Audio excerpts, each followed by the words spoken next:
दोस्तों नमस्कार। आप लोग जानते हैं दारा सिकोह के बारे में, जो कि औरंगजेब का भाई था, बड़ा भाई था। लेकिन उस दारा सिकोह को आरएसएस यानी कि राष्ट्रीय स्वयंसेवक संघ एक सच्चा मुसलमान और भारतीयता के प्रतीक मानता है। लेकिन ऐसा क्यों? आरएसएस दारा सिकोह को इतना ज़्यादा प्रमोट क्यों करता है? इसके पीछे के कारण क्या हो सकते हैं? इसी के बारे में आज की वीडियो में जानने का प्रयास करेंगे। अगर आपको भी जानना है इसके बारे में तो वीडियो को पूरा देखना, और नहीं जानना है तो भी देख ही लेना। इसमें क्या जाता है, बस समय जाएगा 5-10 मिनट।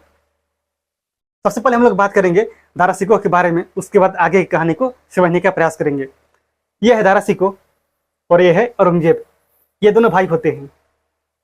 इन दोनों के पिता का नाम था शाहजहां और माता का नाम था मुमताज महल। आप लोग इतना जानते हैं। दारा सिकोह के अलावा इसके बहुत सारे और भाई होते हैं और कुछ बहनें होती हैं। टोटल ये लोग 14 होते हैं, लेकिन 14 में से 7 मर जाते हैं और 7 जीवित बचते हैं। जो जीवित बचते हैं उनमें से एक होता है दारा सिकोह, दूसरा होता है औरंगजेब, तीसरा होता है शाह शुजा और चौथा होता है मुराद बख्श। कुछ बहनें होती हैं जो जीवित बचती हैं, जैसे कि रोशन आरा, जहां आरा और गौहर आरा। ये सब बच जाते हैं। लेकिन जो इनके पिता होते हैं शाहजहां एक समय बीमार पड़ जाते हैं 1652 में। उसके बाद इनके बीच में ऐसे भाव आने लगते हैं कि उसके बाद गद्दी पर कौन बैठेगा। जो दारा सिकोह था ये कभी नहीं चाहता था कि ये गद्दी पर बैठे, लेकिन जो शाहजहां था इसके पिता, वे चाहते थे कि जो बड़ा बेटा है जिसका नाम है दारा सिकोह, ये गद्दी पर बैठे।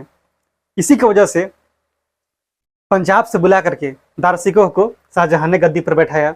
शाहजहां ने एक उपाधि दी जिसका नाम था शाह बुलंद इकबाल की उपाधि। उसका मतलब था कि शाहजहां का उत्तराधिकारी होना, यानी कि उसके बाद शासक बनना। सिंपल सी बात है, आपको इतना समझ में आ गया होगा। अगर हम लोग बात करते हैं इस दारा सिकोह के बारे में ही, तो दारा सिकोह एक उदार प्रवृत्ति का व्यक्ति था, यानी कि इसके मन में युद्ध करने जैसी कोई भी भावना नहीं थी। लेकिन जो औरंगजेब था इसके जस्ट विपरीत था, यानी कि यह चाहता था कि हमेशा लड़ाई झगड़े मारपीट करते रहे या फिर किसी प्रकार से छल कपट से सत्ता में आ जाए। लेकिन दारा सिकोह ऐसा व्यक्ति नहीं था। दारा सिकोह का जन्म हुआ था अजमेर में, जो कि राजस्थान में पड़ता है, 1615 ईस्वी में। और इसने अपने जीवन में केवल एक ही शादी की थी, नादिरा बानो बेगम के साथ। इन दोनों के बीच में सत्ता को लेकर के लड़ाई तब शुरू होती है जब इनके पिता बीमार पड़ जाते हैं 1652 ईस्वी में। उसके बाद औरंगजेब अपने भाई के साथ मिलकर के, जिसका नाम था मुराद बख्श, इसके साथ एक युद्ध करते हैं जिसे हम लोग बोलते हैं सामूगढ़ के युद्ध, जो कि आगरा से 13 किलोमीटर दूर है। उस युद्ध में इसकी हार हो जाती है और उसमें औरंगजेब जीत जाता है। जीतने के बाद औरंगजेब आगरा के किले पर कब्जा कर लेता है और उसके बाद अपने पिता को, यानी कि शाहजहां को, आगरा के जेल में कैद कर देता है, यानी कि जेल के अंदर उसे डाल देता है। उसके बाद ये राजपाट शुरू कर देता है। लेकिन इनके बीच में एक युद्ध और होता है जिसे हम लोग बोलते हैं देवराय का युद्ध। उस युद्ध में भी दारा सिकोह की हार होती है और उसके बाद दारा सिकोह को बंदी बना करके औरंगजेब दिल्ली की सड़कों पर घुमाता है। उस समय दारा सिकोह इतना लोकप्रिय हो चुका था, लोग इसे बहुत ज़्यादा पसंद करने लगे थे।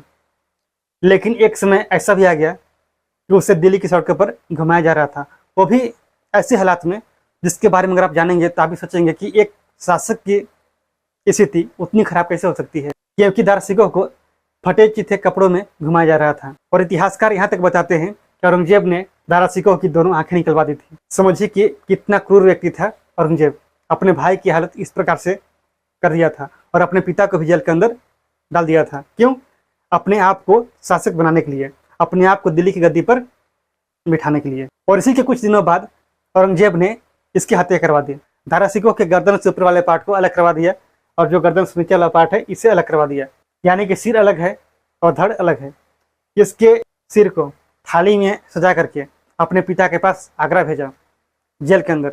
वहाँ इसके पिता ने जब देखा कि औरंगजेब ने क्या हालत कर दी है, यानी कि कैसे इसकी हत्या करवा दी है, तो शाहजहां की चीखें निकल गई थी कि जो सबसे प्यारा पुत्र था दारा सिकोह, उसकी हालत औरंगजेब ने कैसी बना दी थी। जो धड़ वाला हिस्सा था उसे औरंगजेब ने हुमायूं के मकबरे में, जो कि नई दिल्ली में है, वहीं पर दफन करवाया और उसके सिर को ताजमहल के बगल में आगरा में ही दफन करवाया। तो दारा सिकोह को हिंदू मुस्लिम एकता को बढ़ावा देने वाला क्यों माना जाता है? इसके पीछे सबसे बड़ा कारण है कि दारा सिकोह एक बहुत ज़्यादा उदार प्रवृत्ति वाला व्यक्ति था, यानी कि ये कभी भी किसी भी धर्म को सबसे ऊपर या फिर किसी धर्म को सबसे नीचे नहीं देखता था।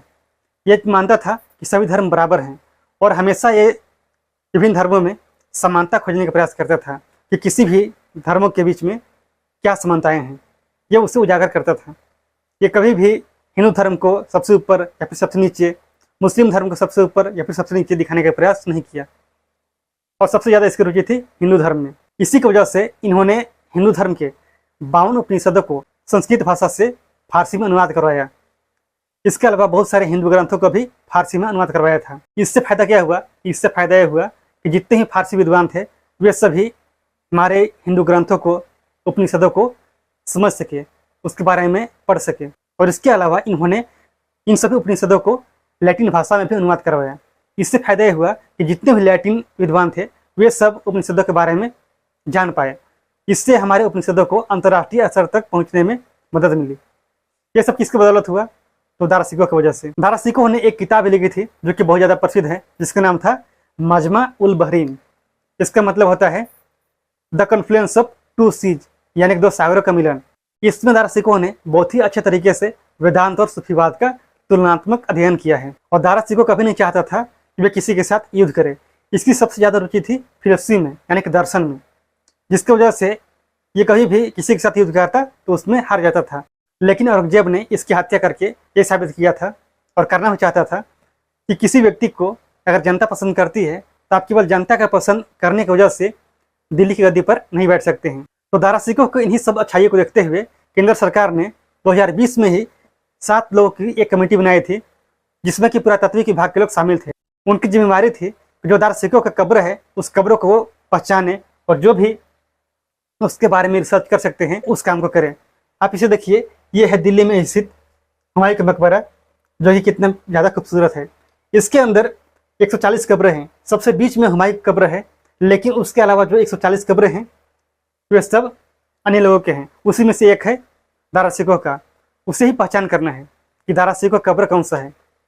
लेकिन आप सोचिए कि आज से लगभग 408 साल पहले दारासिकोह का जन्म हुआ था।